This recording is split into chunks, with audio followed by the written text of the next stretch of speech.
नशेबन कसर सुल्तानी के गुंबद पर, नहीं तेरा नशेबन कसर सुल्तानी के गुंबद पर, तू शाही है बसेरा कर पहाड़ों की चट्टानों में।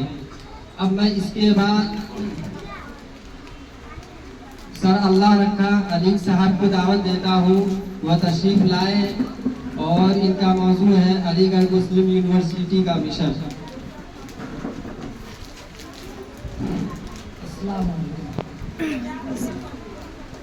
Respected director sir, all chief guests, teachers and my dear students. Today I am going to discuss about Aligarh Muslim University of Mission and Establishment.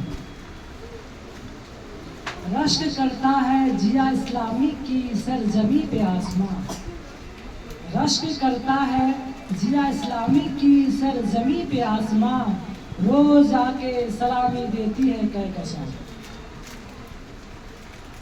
तो मैं अपने मौजू की तरफ चलता हूँ।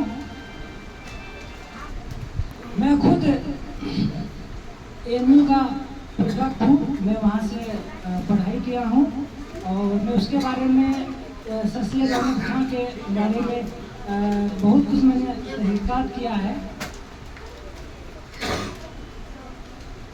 किसी ने कहा कि अगर शाहजहां ने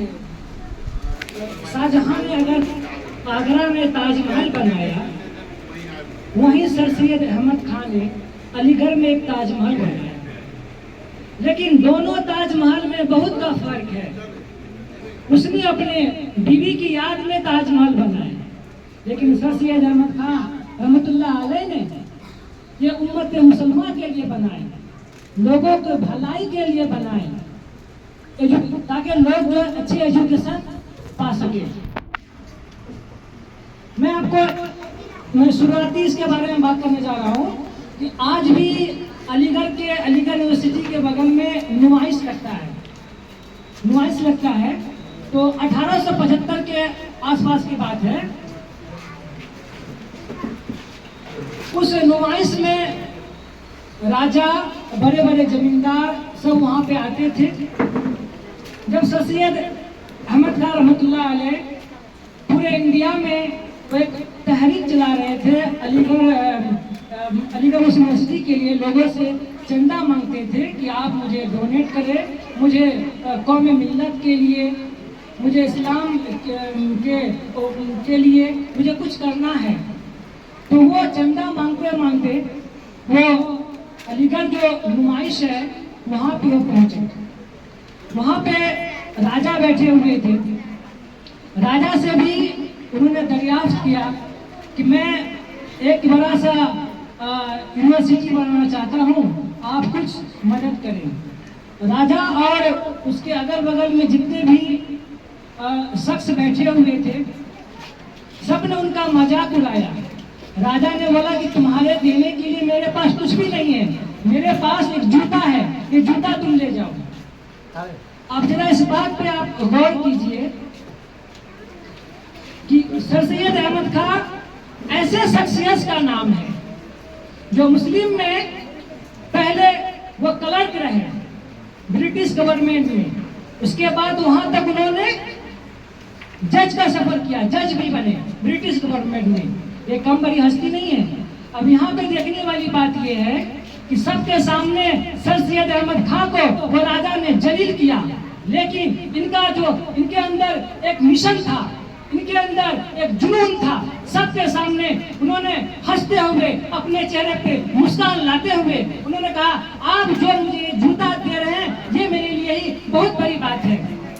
सर सैयद अहमद खान वहां से वो जूता ले जाते हैं, फिर उस जूता को फटी हुई जूता था उसको सिलाते हैं, फिर उसको जो है नीलामी में उसको बेच देते हैं। उस जमाने में वो जूता का कीमत 500 रुपया में बिकता है। फिर वो 500 रुपया वो जमा अलीगढ़ फंड में करते हैं।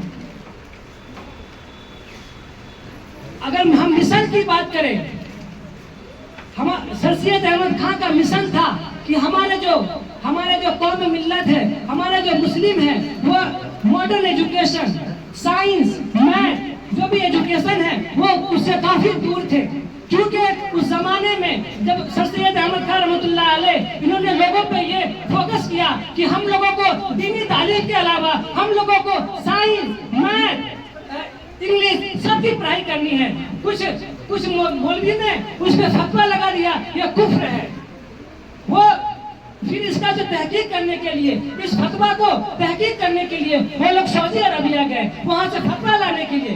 लेकिन वहां के लोगों ने कहा कि ये जायज है, ये जायज है, ले सकते हैं।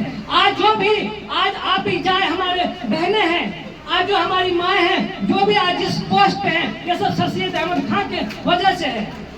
आज जो क्योंकि सर सैयद अहमद खान रहमतुल्लाह अलैह कहे थे कि अगर हम मर्द की तालीम करेंगे, इससे हमारा कुछ होने वाला नहीं है। हमें जो है अपनी बेटियों को, अपनी बहनों को, उनको भी तालीम याफ्ता बनाना है, तब जाके कुछ होने वाला है। तो आज जो कुछ भी है, जो भी हमारी माँ, जो भी हमारे बहनें जो ऊंचे पोस्ट पे हैं, यह सब उनका ही मेहरबानी है। जब सर सैयद अहमद खान रहमतुल्लाह अलैह जब वो जज के पोस्ट पे थे, तो उनको ब्रिटिश गवर्नमेंट के एग्री से वो लंदन गए, वो इस पे रिसर्च करने के लिए गए। आखिर मुट्ठी भर जो ये अंग्रेज ब्रिटिश गवर्नमेंट आखिर हम पे कैसे रूल करता है, क्या उसका वजह है। तो उन्होंने वहाँ पे गए और वहाँ पे देखे कि वहाँ की जो कैसी फैसिलिटीज है, वहाँ की एजुकेशन की क्वालिटी क्या है। उन्होंने रिसर्च किया, फिर अपने बेटा मसूद को उन्होंने लेटर लिखा कि बेटा मैं आ रहा हूँ, मैं यहाँ मैंने बहुत तहकीक किया, मैं इसी तरह से मैं एक मॉडर्न एजुकेशन के जिसमें साइंस हो, जिसमें टेक्नोलॉजी हो, जिसमें मैथ हो, सबकी पढ़ाई होगी, तब हमारे कौम मिल्लत की पढ़ाई होगी। दूसरी जानिब जब 1857 का जब गदर हुआ था, तो उसमें जो है मुसलमानों के खिलाफ ब्रिटिश गवर्नमेंट पूरा हो गए थे। सर सैयद अहमद खान मुसलमानों और अंग्रेजों के बीच में मोहब्बत कायम करने के लिए इन्होंने साइंटिफिक सोसाइटी को इन्होंने कायम किया, जिससे इसको जो है ना, और जो भी इंग्लिश जुबान में जो भी किताबें थी उसको ट्रांसलेट किया जा सके। तो इस तरह से अगर हम उनकी जितनी भी तारीफ किया करें फिर भी कम है। तो इसलिए जितना हो सके, जो भी यहाँ पे गार्जियन हजरात है, जो भी बैठे हुए हैं, सब यहाँ पे एक अज़म ले इरादा करें कि अगर आपको कुछ करना है तो अपने बच्चे को तालीम दीजिए। बिना तालीम का हमारा जिंदगी अधूरा है। कुरान में भी ये साबित है। हमारे नबी पाक सल्लल्लाहु अलैहि वसल्लम को अल्लाह पाक ने पहले उसको पढ़ाया, इक़रा पहले पढ़ाया। फिर यहाँ पे हमारे मुफ्ती साहब भी मौजूद हैं, हमारे हजरत भी मौजूद हैं, जैसे मैंने बुजुर्गों से सुना, मैंने किताबों में पढ़ा। ये इसमें हमारे नबी पाक सल्लल्लाहु अलैहि वसल्लम को सबसे पहले इल्म की दावत दी गई कि इल्म हासिल करो, और इल्म हासिल करना हर बालिग मर्द औरत पे फर्ज है।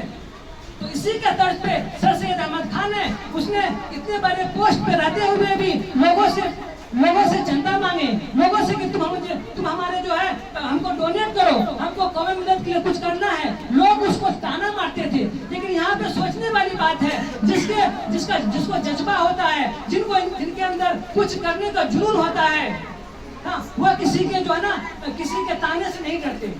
कहते हैं ना, मंजिल उन्हीं को मिलती है जिनके सपनों में जान होती है। मंजिल उन्हीं को मिलती है जिनके सपनों में जान होती है। पंखों से कुछ नहीं होता मेरे दोस्तों, हौसलों से काम होती है।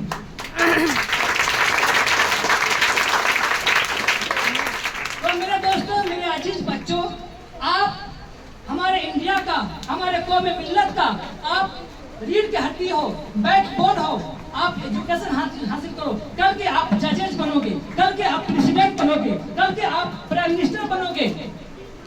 आप जो जहाँ बन सकते हो, अपने सोच को ऊंचा रखो। एक बात यहाँ पे मैं बताने जा रहा हूँ, सर सैयद अहमद खान ने उसने अपने सोच को बढ़ाया, अपने थिंकिंग को बढ़ाया। उन्होंने जाके लंदन में जाके विजिट किया, देखा आखिर इतनी मुट्ठी भर अंग्रेज कैसे इतने बड़े भारत पे कब्जा किए हुए हैं। उसने देखा, रिसर्च किया कि उसके अंदर यूनिटी है, एक दूसरे को फीलिंग को समझते हैं, एक दूसरे को मदद करते हैं, जिस वजह से वो आज मुट्ठी भर अंग्रेज पूरे भारत पे कब्जा कर लिया। इसलिए हम लोगों के अंदर इत्तेहाद कायम करना होगा, मोहब्बत कायम करना होगा, और आधे रोटी खाना है, फिर भी एजुकेशन करना है। दूसरी बात यह है कि हमारे मजहब इस्लाम में कहा गया है कि हमारी बेटियों को, हमारी बीवियों को, हमारी बहनों को पर्दा में रहे। दूसरी जानिब आज हमारी माँ बहनें अगर बीमार पड़ती हैं तो वो गैर मरहम मर्द से इलाज कराने जाती हैं। अगर हमारी बेटी पढ़ेंगी, वो डॉक्टर बनेंगी, तो हमारी माँ बहनें महफूज रहेंगी। तो इसलिए तो आप सब जो भी हजरत यहाँ पे आए हैं, जो भी हमारी माँ आए हैं, वो सब अज़्म ले, इरादा ले कि हम आधी रोटी खाएंगे। अगर हमको तकलीफ उठाना पड़े, अगर हमको दुख उठाना पड़े, हम दुख उठाएंगे, अपने बच्चे को तालीम देंगे, क्योंकि तालीम हमारे ऊपर में फर्ज करा दिया गया। इसी के साथ मैं अपनी बात खत्म करता हूँ। अस्सलाम वालेकुम।